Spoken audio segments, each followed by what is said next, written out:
Right, little Volkswagen Polo. This one is a 1200 cc. It's the Polo 60 SE. This one gets the little 3-cylinder engine. Still quite a punchy little car considering the small capacity. It's got a bit of an odd tone to it. It's reminiscent of a sewing machine, I'd have to say, really, but good on fuel. Going to be a low insurance group. Pretty sure this colour is, I thought it was jazz, but I think black jazz blue is a little brighter. Anyway, a fairly, well, nondescript colour, I suppose, really. It's blue. Gets this little set of alloys. We've put a couple of tires on the back. We have just serviced it and gone through all the MOT work. The last MOT, although none of it was structural, there was a fair old list of advisories which we've worked through, and I'll show you the sheet, and I've actually got the failure as well, just to show what we've covered. We have a little reserve area underneath there, and then underneath that we've got the spare with all the tools. We've got the locking one that's in the front of the car somewhere, but this tray could be lowered down or brought to the top, so it just gives you a bit of space if you want to keep some items out of sight. This one's a one-owner car, so it's quite unusual for a car this age to have stayed in the same family all of that time. We bought it in as a grade 2, so we haven't done anything to the body at all. It's been cleaned, and that's pretty much it. I've tidied a couple of rims up. They were a little scuffed on the edges, but just tidied those up. SE gets some quite a nice trim for a small car. They don't seem to always make the effort. You've got a disc player. I mean, we're now talking about a car that's 2015 years old, so although it's worn very well, it's only got 65,000 miles on the clock, and it's got a decent history with it. We've got Isofix and 3 positions to the back there. Electric windows. High level brake lights, bee sting aerial, rear wash wipe,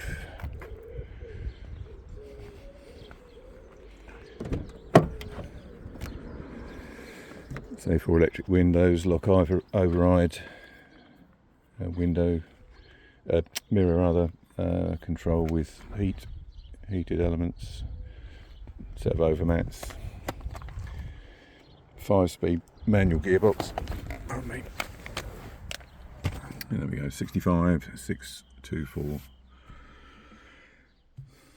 I only have basic radio, but it's the sort of thing can be updated quite easy now. You've got a double dim slot there. You can get a touch screen, one of these Chinese jobbies for a couple of £100. It'll have everything on it that you ever likely to need. Climatic control, so aircon, that's temperature. You can put it to a particular temperature. So quite a nice little touch. You've got an auxiliary in and a 12-volt supply, a couple of cup holders. Also got the cup holders in the doors as well. Light headlining.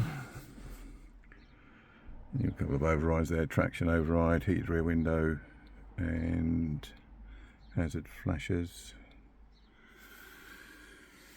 And that's about it, I think. Right, let's have a look at the service.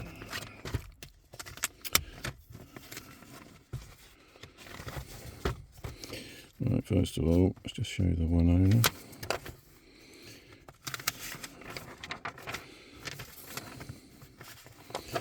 So, no previous keepers, which is nice, unusual at this sort of age.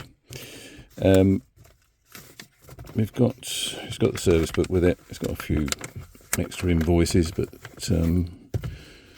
predominantly it's stamped where it should be. Let's have a look.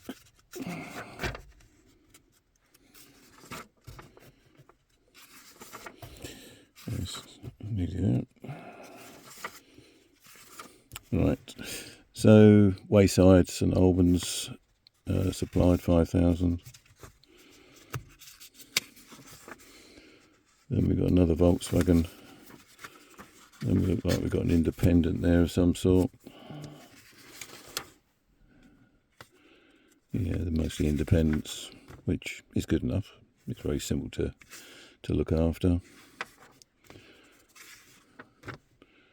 And we should have done one. I think we've done one stamped at the back. Maybe we haven't stamped it. Anyway, we've just done a service, which we've got a job sheet here. So we've given an inspection service. So it's had fuel filter, brake fluid, plugs, coil packs, battery, front shock absorbers, springs and drop links, a couple of tyres, exhaust front flexi was leaking, so we changed that, the track rod end and the PCV valve, which is the breather on the engine. Turned out not to actually be the problem I was looking at, but that's been changed anyway. Right, on the MOT, if you look this up on the government site, you'll see this, which looks on the face of it horrendous. But if you look down it, it's basically, these are advisories. You pass the MOT. Drop links we've replaced, number plates we've changed, tyre slight damage. We put 2 on the rear. It's got 2 more on it. The tyre treads are good. It's got a little bit of perishing, but we didn't consider it worth.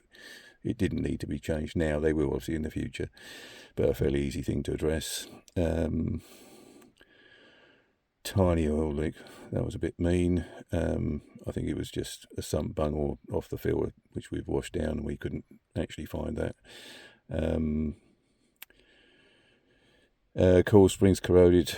Again, we didn't actually change those. They just brushed them down. They looked fine. Shock absorbers we've changed, both fronts. I think they only specified one. We've done both. And a pin bush. Did change a track rod end. I don't know whether that was one and the same thing. I don't understand that description actually. It's on the front suspension. Anyway, we've done it. So the car structure was fine. There was no corrosion anywhere in the body, which is the more difficult thing and often finishes these cars. And we've got, well, this is why we don't do this age of car, because it's not profitable. It's long and short of it. We've gone through the cars we're obliged to do, and it'll make a nice little car for someone. But I suspect the bottom line on this one won't be that rosy for us.